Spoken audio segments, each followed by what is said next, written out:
უკრაინის წინააღმდეგ კრემლის მიერ წარმოებულ ომში დაღუპული სპორტსმენების ხსოვნის ჩაფხუტით ასპარეზობაზე უარის აღთქმისთვის ზამთრის 25-ე ოლიმპიური თამაშებიდან დისკვალიფიცირებულია უკრაინელი სკელეტონისტი ვლადისლავ ჰერასკევიჩი. გადაწყვეტილება საერთაშორისო ოლიმპიურმა კომიტეტმა მიიღო და მას სამწუხარო უწოდა, რადგან სანქციას წინ უძღოდა მოლაპარაკებების პროცესი და რუსული აგრესიის წინააღმდეგ პროტესტის გამოხატვის ანალოგიური მეთოდების შემოთავაზება. საუბარი საერთოდ არ არის მის გზავნილში. საუბარია ადგილზე, საიდანაც აკეთებენ ამ გზავნილს. გვინდოდა ის გამოეხატა შეჯიბრის დაწყებამდე ან მისი დასრულების შემდეგ, თუმცა ვთხოვეთ ამ შეჯიბრის 1 წუთის განმავლობაში არ გაეკეთებინა ეს. წითელი ჯვრის მონაცემებით მსოფლიოში 130 კონფლიქტია.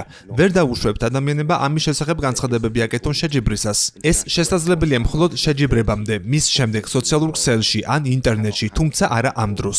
ასევე უნდა გავითვალისწინოთ ზეწოლა სპორტსმენებზე, რომელსაც ისინი განიცდიან ზოგიერთი ქვეყნისგან ან მათი ოლიმპიური კომიტეტებისგან, რათა გამოხატონ თავიანთი შეხედულებები.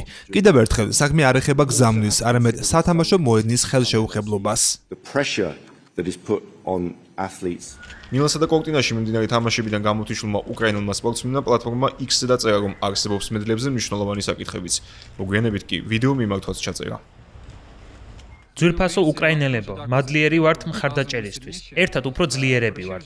მინდა ბრწყინვალე ადამიანის, პაվել პეტრიჩენკოს სიტყვებით გითხრათ. ყველა შესანიშნავი ადამიანი ინარჩუნებს ოპტიმიზმს. გავიმარჯვებთ. იბრძოლეთ და გადალახავთ.